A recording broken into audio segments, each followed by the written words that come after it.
Chief justice of India justice Gavai पर जूता फेंकने की घटना ने पूरे देश को झकझोर के रख दिया है। एक शख्स ने हमारे देश के चीफ जस्टिस गवई पर जूता फेंकने की कोशिश की। इसके बाद सोशल मीडिया पे जस्टिस गवई को मारने, पीटने और न जाने किस किस तरह की हिंसा करने की ढेरों धमकियां दी जाने लगी। अलग अलग तरीके से उनका अपमान किया जाने लगा। इन लोगों ने ना ही जूता फेंकने वाले के खिलाफ कोई कार्रवाई की और ना ही धमकियां देने और अपमान करने वालों के खिलाफ इन लोगों ने कोई कार्रवाई की। ऐसा लगा जैसे ये सब एक सुनियोजित, सिस्टमैटिक तरीके से किया गया एक षड्यंत्र है।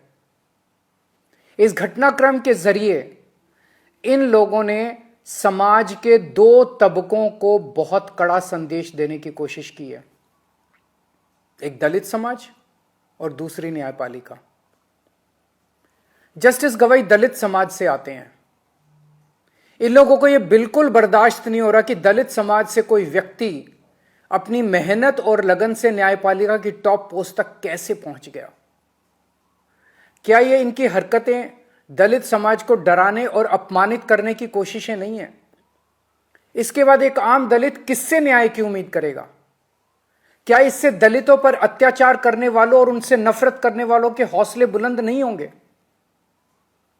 इस पूरे घटनाक्रम से देश की न्यायपालिका को क्या संदेश गया है कि अगर देश के मुख्य न्यायाधीश पे हमला करने वालों पर कोई एक्शन नहीं हुआ तो दूसरे जजों को कौन बचाएगा? फिर इस घटना के बाद कोई भी जज न्याय के हक में और इन लोगों के खिलाफ ऑर्डर करने से घबराएगा।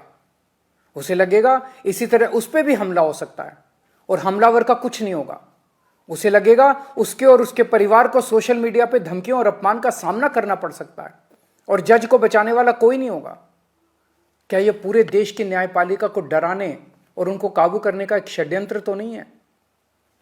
जूता फेंकने वालों को और चीफ जस्टिस को धमकियां देने और उनका अपमान करने वालों को ऐसी सख्त सजा दी जाए कि भविष्य में कोई न्यायपालिका के खिलाफ खिलवाड़ करने की हिम्मत ना कर सके।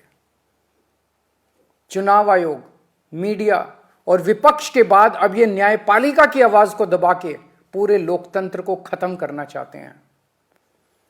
न्यायपालिका की स्वतंत्रता हमारे देश के अस्तित्व के लिए अहम है। न्यायपालिका का यह अपमान देश के संविधान का अपमान है, बाबा साहेब का अपमान है। यदि आप सच्चे देशभक्त हैं तो आप चुप नहीं रह सकते। बोलिए, उठिए और न्याय की रक्षा के लिए आवाज उठाइए। मेरी तरह आपका भी खून जरूर खोल रहा होगा। जय हिंद।